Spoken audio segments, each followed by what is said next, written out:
Halo, saya Dr. Alia. Sudah lebih dari 25 tahun saya berpraktek sebagai dokter. Dan hari ini saya ingin bicara tentang sesuatu yang jarang sekali dibahas, bahkan di ruang konsultasi sekalipun. Topik ini seringkali diucapkan dengan suara pelan sambil melirik kanan-kiri, seolah takut ada yang mendengar. Padahal ini menyangkut kesehatan Anda, kesehatan yang nyata. Saya bicara tentang masturbasi setelah usia 60 tahun. Sahabat lansia, selama puluhan tahun menangani pasien, saya sudah mendengar pertanyaan ini ratusan kali, tapi hampir selalu disampaikan di akhir konsultasi. Bisik-bisik kadang sambil tangan gemetar memegang resep. Dok, boleh nggak saya masih? Anda tahulah dok. Saya tahu, dan saya ingin Anda tahu bahwa Anda tidak sendiri. Kita tumbuh di masyarakat yang mengajarkan bahwa seksualitas itu tabu. Di Indonesia khususnya, campuran nilai budaya, agama, dan adat istiadat membuat topik ini terasa seperti pantangan besar. Tapi hari ini, kita akan bicara dengan jelas tanpa menghakimi. Dan yang paling penting, berbasis ilmu kedokteran. Karena yang sedang kita bicarakan bukan soal moral. Ini soal kesehatan, kualitas hidup, dan martabat Anda di usia emas ini. Dalam video ini, saya akan membagikan 10 manfaat yang sudah terbukti secara ilmiah. Dan di akhir video, saya juga akan menjawab pertanyaan yang paling sering masuk ke saya, termasuk soal frekuensi yang tepat dan apa yang terjadi kalau Anda sedang mengonsumsi obat-obatan untuk prostat. Jadi tonton sampai habis ya, sahabat. Manfaat pertama, nutrisi dan kesehatan organ intim pria. Saya ingin mulai dengan sesuatu yang mungkin belum pernah Anda dengar sebelumnya. Kata nutrisi dalam konteks kesehatan intim pria. Bayangkan organ intim Anda seperti taman yang butuh disiram secara teratur. Kalau airnya lancar mengalir, tanamannya tetap hijau, elastis, dan segar. Kalau airnya berhenti, lambat laun semuanya mulai layu. Begitu pula yang terjadi saat ereksi. Darah yang kaya oksigen dan mineral mengalir masuk ke jaringan-jaringan dalam organ intim yang kita sebut corpus cavernosum. Semacam spons kecil yang mengembang dan mendapat asupan gizi dengan setiap denyutan. Proses ini menjaga elastisitas jaringan, mencegah kekakuan, dan membantu sensitivitas tetap terjaga seiring bertambahnya usia. Sebaliknya, kalau ereksi jarang terjadi, jaringan-jaringan itu kehilangan kelenturannya, persis seperti otot yang tidak pernah dilatih. Hal ini bisa membuat respon ereksi semakin lemah, dan muncul perasaan seolah tubuh sudah tidak lagi bisa merasakan apa-apa. Saya punya pasien seorang bapak dari Surabaya, sebut saja Pak Hendra, 68 tahun. Beliau datang dengan keluhan, "Dok, kok rasanya beda ya sekarang? Kayak mati rasa." Setelah beberapa bulan tidak aktif sama sekali, saat ia mulai kembali melakukan stimulasi diri secara rutin, respon tubuhnya membaik, kepercayaan dirinya juga kembali. Intinya, masturbasi bukan sekedar soal kenikmatan. Ini latihan vaskular alami yang membantu menjaga organ intim tetap sehat dan berfungsi dengan baik. Manfaat kedua, sahabat terbaik untuk prostat Anda. Ini adalah poin yang paling mengejutkan bagi kebanyakan pasien saya. Selama puluhan tahun, banyak orang percaya bahwa ejakulasi terlalu sering itu berbahaya, menguras energi, melemahkan tubuh. Faktanya itu mitos belaka. Penelitian dari Universitas Harvard yang mengikuti lebih dari 30.000 pria selama bertahun-tahun menemukan sesuatu yang luar biasa. Pria yang lebih sering ejakulasi memiliki resiko kanker prostat yang jauh lebih rendah. Mengapa bisa begitu? Para peneliti menjelaskan bahwa ejakulasi bekerja seperti mekanisme pembersihan alami. Saat sperma dikeluarkan, zat-zat berbahaya yang menumpuk di saluran prostat ikut terbawa keluar, seperti membilas pipa yang tersumbat. Semakin rutin dibersihkan, semakin kecil kemungkinan kotoran menumpuk dan merusak. Saya ingat pasien saya, Pak Bambang dari Yogyakarta, 71 tahun. Ia datang dengan raut wajah penuh kekhawatiran. "Dok, saya takut kalau terlalu sering itu malah bikin prostat makin parah." Setelah saya jelaskan penelitian ini, ekspresinya berubah total. Ia akhirnya memahami bahwa ini bukan kelemahan. Ini adalah alat perawatan yang diberikan tubuhnya sendiri. Kesimpulannya jelas, masturbasi yang dilakukan secara teratur tidak merusak prostat, justru sebaliknya, ia melindunginya. Manfaat ketiga, menguatkan otot dasar panggul. Sahabat lansia, kita sering bicara soal pentingnya melatih otot kaki, punggung, atau lengan. Tapi ada satu kelompok otot yang hampir tidak pernah disebut-sebut, padahal sangat vital bagi pria di atas 60 tahun, otot dasar panggul. Otot-otot ini menopang kandung kemih, prostat, dan organ-organ internal lainnya. Mereka punya peran kunci baik dalam fungsi seksual maupun dalam kontrol buang air kecil. Dan ini yang menariknya, setiap orgasme menghasilkan kontraksi ritmis di area ini. Tanpa Anda sadari, itu adalah latihan kecil yang terjadi secara alami. Saya punya pasien, sebut saja Pak Slamet, 72 tahun, warga Jakarta. Setelah operasi prostat, beliau mengalami kebocoran urin kecil-kecil. Setiap selesai buang air besar yang kita sebut post-void dribbling. Saya anjurkan senam kegel dan aktivitas seksual yang disesuaikan dengan kondisinya, perlahan-lahan. Tidak hanya kepercayaan dirinya yang pulih, tapi kebocoran itu pun berkurang secara signifikan. Pesannya sederhana. Sama seperti kita melatih kaki agar bisa berjalan lebih baik, otot dasar panggul juga butuh stimulasi agar tetap kuat. Masturbasi adalah salah satu cara alami untuk memberikan stimulasi itu, membantu mencegah masalah kemih dan meningkatkan respons seksual secara keseluruhan. Manfaat keempat, pereda stres alami, peningkat suasana hati, dan kualitas tidur yang lebih baik. Banyak orang mengira masa pensiun itu serba santai dan bebas stres. Kenyataannya, kehidupan setelah 60 tahun masih penuh tekanan.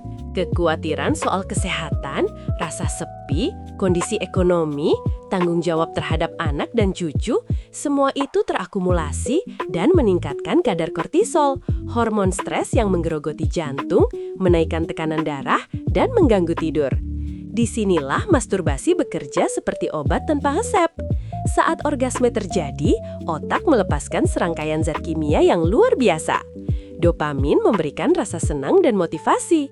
Oksitosin yang sering disebut hormon pelukan menciptakan ketenangan yang dalam, bahkan saat Anda sendirian. Serotonin membantu menstabilkan suasana hati dan mengurangi kesedihan. Dan kortisol pun turun drastis, membuat pikiran lepas dari mode siaga. Setelah semua itu, tubuh juga melepaskan prolaktin, hormon yang memicu rasa kantuk yang nyaman dan tidur yang lebih nyenyak. Ini bukan sekadar ungkapan, ini biokimia yang bekerja untuk Anda, Pak Wahyu. Salah satu pasien saya dari Bandung yang berusia 66 tahun pernah bilang ke saya, "Dok, ini obat tidur terbaik saya dan nggak ada efek sampingnya." Saya tidak bisa tidak tertawa mendengar itu, tapi beliau benar secara ilmiah. Banyak pasien saya yang juga melaporkan bahwa setelah orgasme, mereka tidak hanya tidur lebih baik, tapi juga bangun dengan mood yang lebih positif. Lebih bersemangat untuk jalan pagi, lebih mau ngobrol dengan tetangga. Tubuh seolah mengingatkan mereka bahwa mereka masih bisa merasakan kebahagiaan dan vitalitas. Manfaat kelima, deteksi dini masalah kesehatan. Ini adalah manfaat yang paling jarang dibicarakan, tapi menurut saya salah satu yang paling penting masturbasi. Bukan hanya soal kenikmatan, ini juga bentuk eksplorasi tubuh yang diskret dan sangat berguna secara medis. Ketika seorang pria menyentuh tubuhnya sendiri secara rutin, ia belajar mengenali tubuhnya secara intim dan mampu mendeteksi perubahan yang mungkin tidak akan terlihat dengan cara lain. Saat-saat seperti ini memungkinkan Anda untuk merasakan apakah ada benjolan tidak biasa di testis, apakah ada nyeri saat ereksi, apakah sensitivitas berubah, atau apakah sudut kelengkungan organ intim terasa berbeda dari biasanya. Detail-detail kecil yang sering ditemukan terlambat oleh dokter justru bisa Anda deteksi lebih awal sendiri. Saya pernah menangani pasien Pak Joko, 68 tahun, dari Semarang yang datang ke saya karena merasakan sesuatu yang tidak nyaman hanya saat melakukan stimulasi diri. Berkat observasi dini itu, kami bisa memulai penanganan lebih cepat dan menghindari komplikasi yang lebih serius. Mengenal tubuh sendiri adalah langkah pertama untuk merawatnya.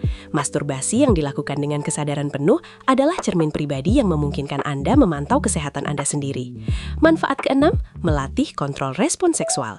Dua keluhan yang paling sering saya dengar dari pasien pria usia 60-an adalah ejakulasi terlalu cepat atau sebaliknya, sulit mencapai orgasme. Keduanya menimbulkan frustrasi, rasa tidak percaya diri, dan dalam banyak kasus mempengaruhi hubungan dengan pasangan. Kabar baiknya, masturbasi bisa menjadi ruang latihan yang aman untuk memahami dan mengendalikan respons seksual Anda sendiri. Saat melakukannya tanpa terburu-buru, Anda bisa bereksperimen dengan teknik seperti berhenti lanjut mendekati titik klimaks, lalu berhenti sejenak, lalu melanjutkan kembali. Latihan sederhana ini membantu memperpanjang waktu stimulasi dan memberikan kendali lebih besar atas respons tubuh Anda. Yang paling berharga dari proses ini adalah tidak ada tekanan dari luar, tidak ada rasa cemas harus perform di depan orang lain.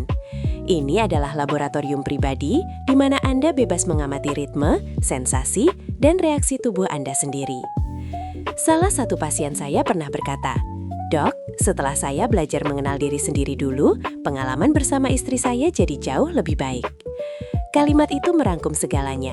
Eksplorasi diri bukan hanya meningkatkan pengalaman solo, tapi juga memperkaya keintiman dalam hubungan bersama pasangan. Manfaat ketujuh, menjaga hasrat tetap hidup. Hasrat seksual tidak lahir dari organ intim semata, ia lahir dari otak yang merupakan organ seksual paling kuat yang kita miliki. Seiring bertambahnya usia, banyak pria yang mulai berpikir bahwa libido yang menurun adalah hal yang tidak bisa dihindari. Tapi sebenarnya yang terjadi adalah sirkuit-sirkuit saraf yang mengatur hasrat butuh dijaga agar tetap aktif, persis seperti otot atau keterampilan lainnya. Saat Anda berhenti sama sekali dari aktivitas seksual dalam jangka panjang, jalur-jalur saraf itu mulai tidur. Tubuh kehilangan kebiasaan merespons rangsangan. Hasrat yang sudah redup jadi semakin sulit dinyalakan kembali. Masturbasi yang dilakukan secara teratur menjaga sirkuit-sirkuit itu tetap aktif. Ia seperti menyalakan mesin mobil meski tidak kemana-mana, supaya mesinnya tidak karatan. Pak Maman, pasien saya dari Bekasi 78 tahun. Sudah hampir 30 tahun ia tidak punya hubungan seksual sejak istrinya meninggal. Ia datang dalam kondisi depresi, merasa tidak berguna, tidak bersemangat. Saat ia mulai kembali mengenal tubuhnya sendiri melalui stimulasi diri, ia bilang, "Dok, saya kayak lahir lagi." Hari ini beliau rutin jalan pagi setiap subuh dan aktif di pengajian lingkungan. Penemuan kembali bahwa tubuhnya masih mampu merasakan kesenangan mengubah seluruh cara pandangnya terhadap hidup. Manfaat ke-8, rekonsiliasi dengan tubuh sendiri. Seiring bertambahnya usia, banyak pria mulai memandang tubuhnya dengan perasaan asing, bahkan dengan rasa kecewa. Kerutan, nyeri sendi, tenaga yang berkurang membuat tubuh terasa lebih seperti sumber masalah daripada teman setia. Padahal keterasingan dari tubuh sendiri ini berbahaya. Ia menggerogoti harga diri dan mengubah cara kita menghadapi masa tua. Masturbasi yang dilakukan dengan penuh kesadaran menawarkan jalan rekonsiliasi. Ini adalah tindakan intim yang mengingatkan Anda bahwa meski banyak hal berubah, tubuh Anda masih mampu menghasilkan kesenangan, vitalitas, dan rasa sejahtera. Ini bukan sekadar aktivitas fisik, ini juga pengingat emosional bahwa Anda masih hidup dan masih bisa merasakan. Beberapa pasien saya yang setelah bertahun-tahun tidak aktif kembali menemukan dirinya melalui stimulasi diri. Dan yang berubah bukan hanya kondisi fisiknya, tapi seluruh pandangan mereka terhadap diri sendiri. Menerima kenikmatan juga berarti menerima nilai dari tubuh Anda sendiri. Dan saat seseorang damai dengan dirinya, harga diri meningkat, hidup terasa lebih tenang, dan usia tua pun dijalani dengan lebih bermartabat. Manfaat ke-9, manfaat setelah prosedur medis pada prostat. Ini adalah poin yang sangat penting dan sering diabaikan oleh banyak dokter sekalipun. Bagi Anda yang pernah menjalani radioterapi, operasi prostat, atau prosedur medis lainnya, di area tersebut masturbasi tetap bisa memberikan manfaat, meski dengan beberapa penyesuaian. Setelah radioterapi untuk BPH misalnya, stimulasi seksual yang rutin membantu menjaga aliran darah ke jaringan yang sedang dalam proses pemulihan. Ini mendukung regenerasi sel, minimal jaringan parut yang bisa mengurangi fungsi organ. Untuk yang mengalami disfungsi ereksi pasca operasi prostat total seperti yang terjadi pada beberapa pasien, saya perlu sampaikan dengan jujur bahwa pemulihan fungsi ereksi memang tidak selalu penuh. Namun, tetap ada kemungkinan perbaikan yang signifikan dengan pendekatan yang tepat, termasuk kombinasi stimulasi rutin, fisioterapi panggul, dan bila perlu alat bantu medis yang sesuai. Yang penting adalah tidak menyerah dan selalu konsultasikan kondisi spesifik Anda dengan dokter urologi atau andrologi. Manfaat ke-10, merawat kesehatan mental dan melawan kesepian. Di Indonesia, setelah pensiun, banyak pria yang mengalami apa yang saya sebut sebagai kekosongan identitas. Selama puluhan tahun, mereka adalah kepala keluarga, tulang punggung, orang yang selalu dibutuhkan. Tiba-tiba rutinitas itu berhenti dan rasa sepi pun datang diam-diam. Rasa sepi kronis pada lansia adalah masalah kesehatan yang nyata, meningkatkan risiko depresi, demensia, bahkan kematian dini. Masturbasi dalam konteks ini bukan pengganti koneksi sosial atau hubungan nyata, tapi ia adalah salah satu cara tubuh untuk memproduksi oksitosin dan serotonin secara mandiri, hormon-hormon yang melawan rasa sepi dan hampa dari dalam. Lebih dari itu, menyadari bahwa tubuh masih bisa merasakan kesenangan adalah bentuk afirmasi diri yang kuat, bahwa Anda masih ada, masih berharga, masih layak menikmati hidup. Sekarang menjawab pertanyaan yang paling sering ditanyakan kepada saya. Sahabat, di bagian ini saya ingin bicara langsung tentang dua hal yang paling banyak ditanyakan dan hampir tidak pernah dijawab tuntas di video-video lain. Pertanyaan pertama, seberapa sering yang ideal setelah usia 60 tahun? Tidak ada angka ajaib yang berlaku untuk semua orang. Tubuh setiap orang berbeda. Tapi berdasarkan pengalaman saya selama lebih dari 25 tahun, panduan umumnya adalah ini. 1 hingga 3 kali per minggu adalah kisaran yang umumnya sehat dan memberikan manfaat yang sudah saya sebutkan tadi untuk kesehatan prostat, vaskular, dan kesejahteraan mental. Yang paling penting bukan angkanya, tapi konsistensinya. Lebih baik rutin dengan frekuensi rendah daripada tidak sama sekali dalam waktu lama. Kalau Anda melakukannya setiap hari, itu pun bukan sesuatu yang berbahaya berbahaya secara medis bagi kebanyakan pria, selama tidak menimbulkan nyeri, kelelahan berlebihan, atau gangguan aktivitas harian. Tapi kalau Anda merasakan ketidaknyamanan fisik atau ejakulasi terasa sangat sedikit karena terlalu sering, itu sinyal tubuh untuk memberi jeda 1 hingga 2 hari. Yang perlu saya tegaskan, tidak ada yang namanya terlalu sering selama tubuh Anda merespons dengan baik dan tidak ada gejala yang mengganggu. Pertanyaan kedua, bagaimana kalau saya sedang minum obat untuk prostat seperti tamsulosin atau obat sejenis? Ini pertanyaan yang sangat penting dan sering tidak ditanyakan ke dokter karena rasa malu. Obat-obatan golongan alpha blocker seperti tamsulosin, alfuzosin, silodosin yang umum diresepkan untuk BPH atau pembesaran prostat memang bisa memengaruhi fungsi seksual. Efek yang paling umum dilaporkan adalah ejakulasi retrograd, sperma masuk ke kandung kemih bukan keluar, atau berkurangnya kekuatan ereksi. Ini bukan berarti Anda harus berhenti beraktivitas seksual. Ini artinya Anda perlu bicara terbuka dengan dokter yang meresepkan obat itu. Ada beberapa pilihan yang bisa dipertimbangkan, penyesuaian dosis, pergantian jenis obat, atau kombinasi dengan terapi lain. Yang pasti, jangan hentikan obat prostat Anda sendiri hanya demi fungsi seksual tanpa berkonsultasi dulu. Dan jangan pula mengorbankan kehidupan seksual Anda diam-diam tanpa memberitahu dokter. Dokter, Anda butuh tahu ini untuk bisa membantu Anda secara menyeluruh. Saya selalu bilang kepada pasien saya, kesehatan prostat dan kualitas hidup seksual Anda bukan dua hal yang harus dipilih. Salah satunya, keduanya bisa kita upayakan bersama. Sahabat lansia, kita sudah membahas 10 manfaat masturbasi setelah usia 60 tahun dari kesehatan vaskular organ intim, perlindungan prostat, penguatan otot dasar panggul, keseimbangan hormonal, kualitas tidur, deteksi dini penyakit, kendali responsual, pemeliharaan hasrat, rekonsiliasi dengan tubuh, hingga kesehatan mental. Saya ingin menutup dengan sesuatu yang sudah saya yakini selama 25 tahun berkarya sebagai dokter. Tubuh Anda bukan musuh Anda. Ia bukan sesuatu yang harus Anda malu-malu atau sembunyikan kebutuhannya. Ia adalah teman hidup yang sudah menemani Anda melewati segala sesuatu, kerja keras, suka duka, anak-anak yang tumbuh besar, pasangan yang mungkin sudah tiada. Dan di usia emas ini, ia masih bisa memberikan Anda kesenangan, kesehatan, dan ketenangan kalau Anda mau memberinya kesempatan. Tidak ada yang salah dengan merawat diri sendiri. Tidak ada yang memalukan dari mengenali kebutuhan tubuh Anda. Dan tidak ada yang lebih penting dari menjaga kualitas hidup Anda, bukan hanya panjangnya. Kalau Anda punya pertanyaan tentang kondisi spesifik, obat-obatan yang Anda konsumsi, atau situasi medis tertentu, silahkan tulis di kolom komentar. Saya baca semuanya dan saya akan menjawab sebisa mungkin. Jaga diri Anda baik-baik, sahabat. Sampai jumpa di video berikutnya. Ya!